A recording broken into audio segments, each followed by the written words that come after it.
सुनि मृदु गूढ़ रुचिर बर रचना, कृपा सिंधु पूले मृदु बचना। जो कछु रुचि तुमरे मन माही, मैं सो दीन सब संशय नाही। सुनि मृदु गूढ़ रुचिर बर रचना, कृपा सिंधु पूले मृदु बचना।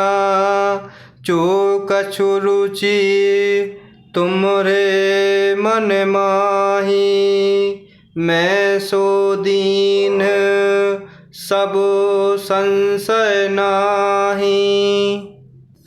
रानी की कोमल, गूढ़ और मनोहर श्रेष्ठ वाक्य रचना सुनकर कृपा के समुद्र भगवान कोमल वचन बोले, तुम्हारे मन में जो कुछ इच्छा है वह सब मैंने तुमको दिया, इसमें कोई संदेह न समझना।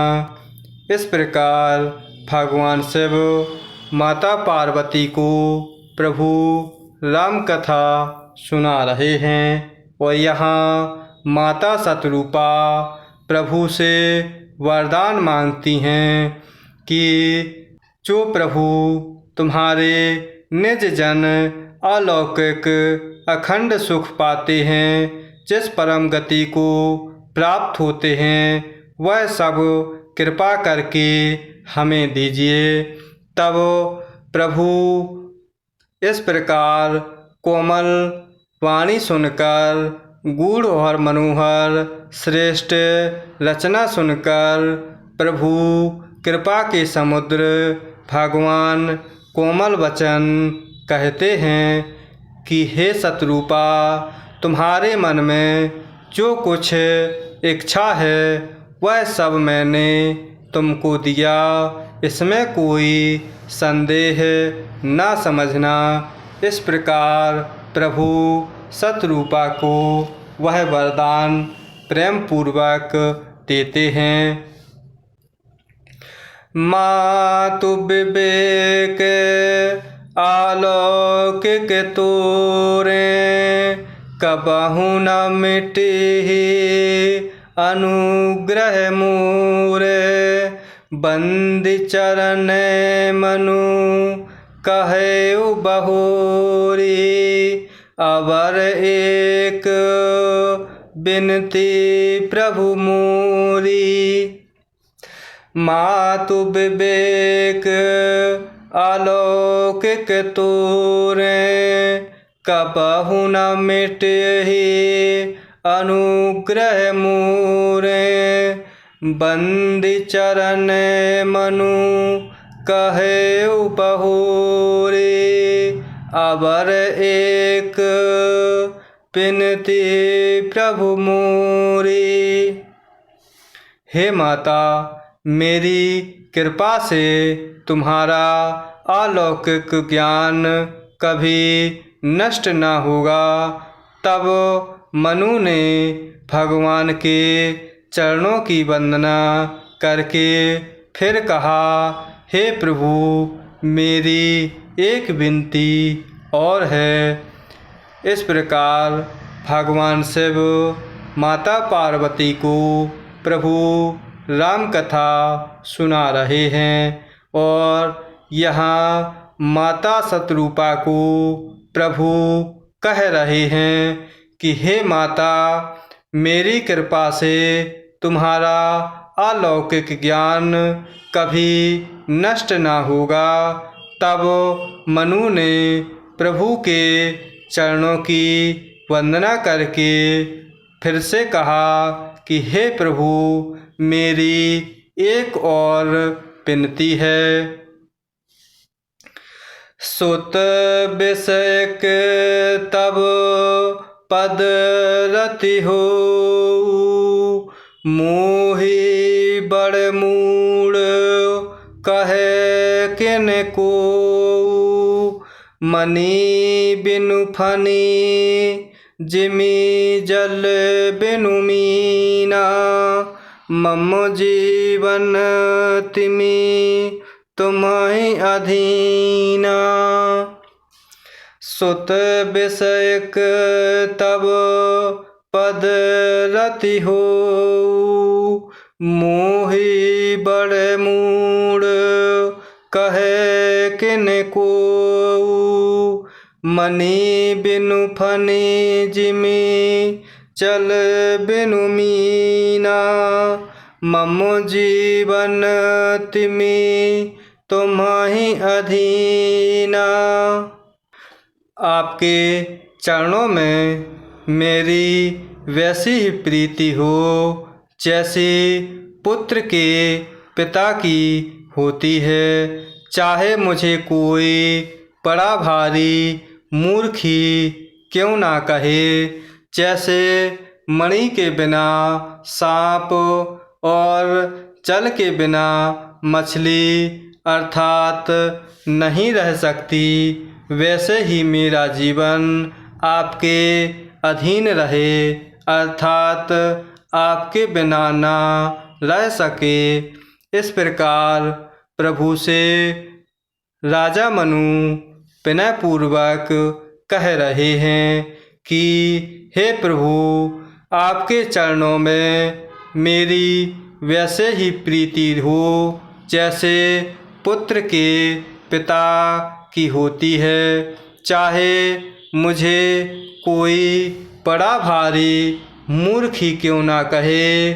जिस प्रकार मणि के बिना सांप और जल के बिना मछली नहीं रह पाती, ठीक वैसे ही मेरा जीवन आपके ही अधीन रहे अर्थात आपके बिना मेरा जीवन ना रहे।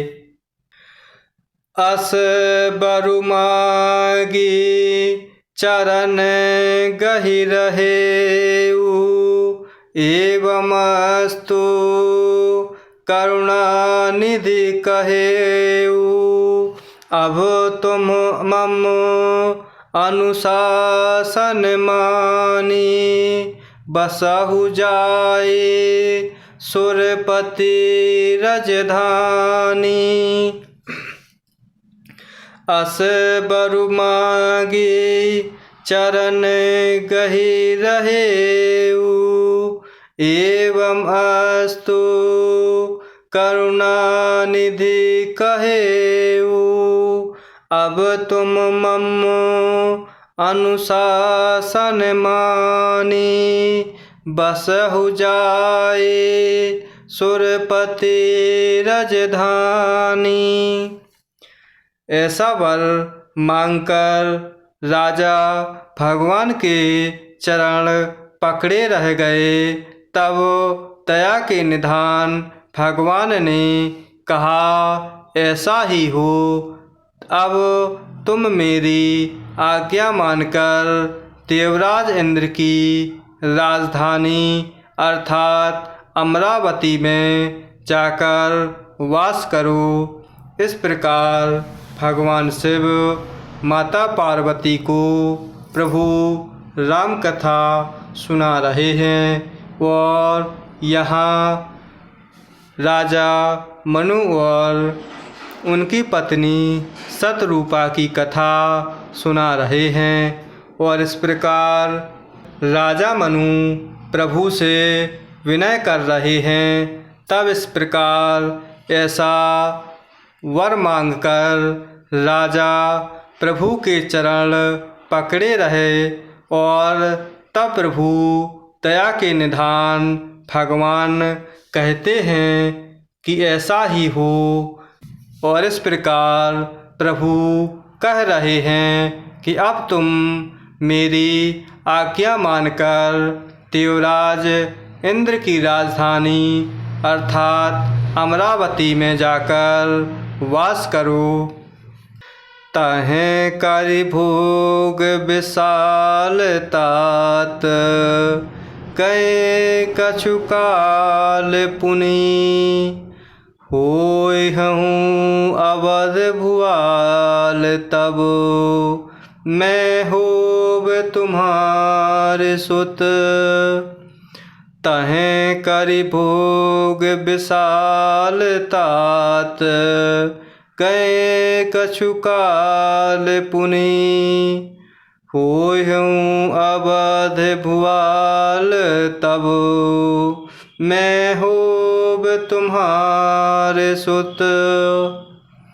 हे तात, वहाँ स्वर्ग के बहुत से भोग भोग कर कुछ काल बीत जाने पर तुम अवध के राजा होगे, तब मैं तुम्हारा पुत्र होऊंगा।